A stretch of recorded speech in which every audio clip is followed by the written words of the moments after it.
বন্ধুরা, আসসালামু আলাইকুম। আশা করি আপনারা সবাই ভালো আছেন, সুস্থ আছেন। আমি আল্লাহর রহমতে ভালো আছি, সুস্থ আছি। চেহারা দেখেই তো বুঝেন, ঘাইমা গেছি, প্রচুর গরম এখানে। সকালবেলা লাইসোবিট দিছি, টানা 2 দিন লাইসোবিট চলবো আর শেফা চলবো। আর এখন দুপুরবেলা এখন দিতেছি শেফা। আলহামদুলিল্লাহ, আল্লাহ পাকের কাছে লাখো কোটি শুকরিয়া দেয়। আল্লাহ তাআলা আমাদেরকে সবাইকে সুস্থতা রাখছে। সবাই আমার খামারের জন্য দোয়া করবেন, আমার জন্য দোয়া করবেন। আমি সবার জন্য দোয়া করি, যে যা কাজ করেন সবাই আল্লাহ তাআলা বারাকা দান করুক। আর দ্বিতীয় দিন বিশেষ করে এই পেপারের বিষয়টা, আমি অলরেডি একবার পেপার পাল্টায় এলাইছি।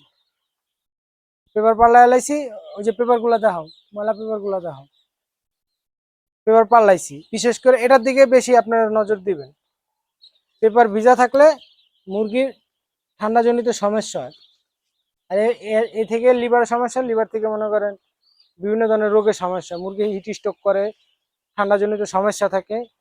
আলহামদুলিল্লাহ, সবসময় লিটার দিকে খেয়াল করবেন। আর পেপারে প্রথম 2 দিন পেপারে রাখবেন, তারপরে আপনারা কি করবেন, ছাইরা দিবেন, পেপার উঠায় নেবেন। আলহামদুলিল্লাহ, দেখেন মুরগিগুলো মোটামুটি আলহামদুলিল্লাহ সুস্থ আছে। সকালে ভিডিও করতে না, একা মানুষ তো।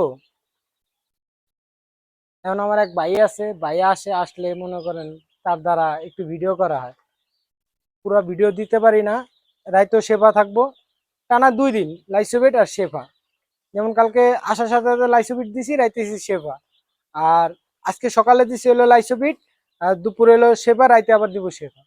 আর খাবার এভাবে ছিটিয়ে দিবেন। আর বুডিং গরমের দিন 2 দিনে বেশি না, 2 দিনে বেশি করা লাগে না। শীতের দিনে 3-4 দিন করবেন। আজকে তৃতীয় বেসের দ্বিতীয় দিন, আলহামদুলিল্লাহ 35দিনের ভিডিওই পাইবেন। কিভাবে কি ভ্যাকসিন দেই সব ভিডিও পাইবেন, কিভাবে কি কোন ওষুধ ব্যবহার করি সব ভিডিও পাইবেন। আশা করি ইনশাল্লাহ। মুরগিগুলো একটু দাও, বাচ্চাগুলো দাও। আর এই যে এরকম একটা তাপমাত্রা মিশিং থার্মোমিটার সবাই কিনবেন। তাপমাত্রাটা নিয়ন্ত্রণের ভিতরে রাখার চেষ্টা করবেন।